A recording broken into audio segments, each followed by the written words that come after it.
For centuries, the story of Jesus of Nazareth has been the bedrock of Western civilization, a narrative of divine purpose, sacrifice, and resurrection. But what if the story we know, etched into stained glass and ancient texts, was incomplete? What if, beneath layers of dogma and tradition, lay a secret so profound, so revolutionary, it could redefine faith itself? It's not just about history. It's about the enduring human desire to find hidden truths, to question the established order, and to believe in a legacy that transcends the ordinary.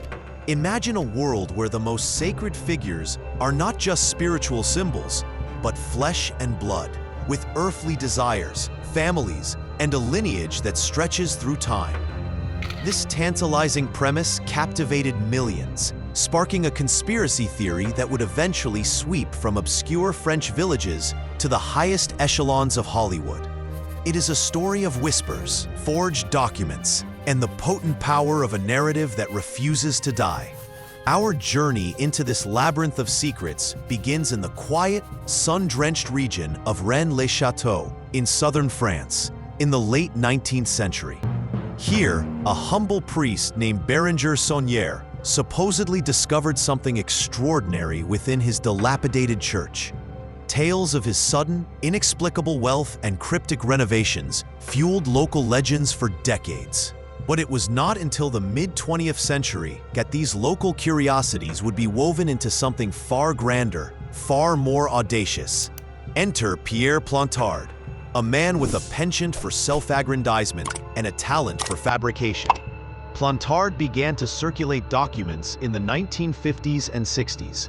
These documents, known as the Dossiers Secrets, claimed to reveal the existence of an ancient secret society, the Priory of Sion. According to Plantard, this order, with a lineage stretching back to the Crusades, had a singular, explosive secret to protect: the bloodline of Jesus Christ. The core of Plantard's claim was breathtaking. Jesus did not die on the cross, or if he did, he was resurrected and later married Mary Magdalene.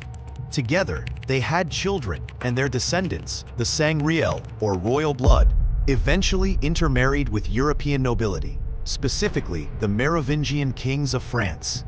The Priory of Sion, Plantard asserted, was the guardian of this sacred lineage, waiting for the opportune moment to restore the bloodline to its rightful place. This was not just a historical footnote.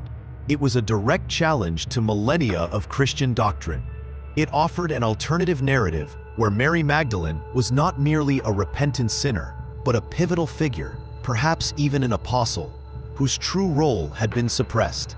For many, this reevaluation of history, particularly the elevation of a powerful female figure, resonated deeply, offering a sense of empowerment and a questioning of patriarchal religious structures.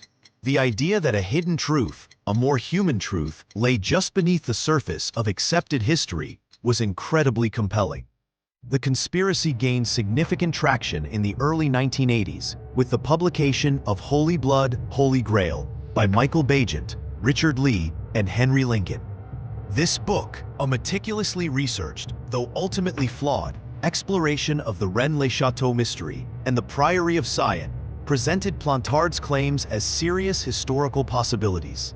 It combined historical facts, speculative leaps, and a compelling narrative style that made the extraordinary seem plausible. The book became a sensation, igniting a fervent debate among historians, theologians, and a public hungry for secrets. People felt a thrill of discovery, a sense of being let in on a profound secret. The idea that history had been deliberately manipulated, that powerful forces had conspired to hide the truth for centuries, tapped into a deep-seated human distrust of authority and a romantic yearning for a more mystical past. But the true explosion of this conspiracy into global consciousness came in 2003 with Dan Brown's novel, The Da Vinci Code.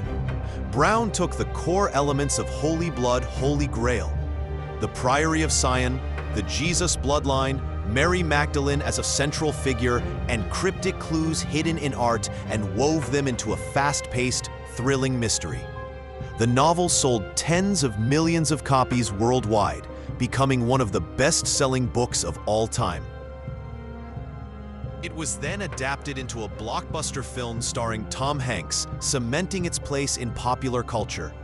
Suddenly, millions who had never heard of Rennes-le-Château or Pierre Plantard were confronted with the idea of a secret bloodline. The book presented its fictional narrative with such conviction, blending real historical locations and art with its conspiracy, that many readers genuinely believed it was based on fact. What was once a fringe theory became a mainstream talking point, sparking intense debates and even outrage. For some, it was a liberating revelation. For others, a dangerous heresy. Yet even as the Da Vinci Code dominated bestseller lists, the foundations of the conspiracy were crumbling. Journalists and historians, spurred by the book's popularity, began to scrutinize Plantard's claims with renewed vigor. What they found was not an ancient secret society, but a meticulously crafted hoax. It was revealed that the dossier secrets were largely fabricated by Plantard himself, often with the help of accomplices. The ancient lineage of the Priory of Sion was a modern invention. Plantard, it turned out, had a history of involvement in obscure, often farcical, secret societies and even a criminal record for fraud.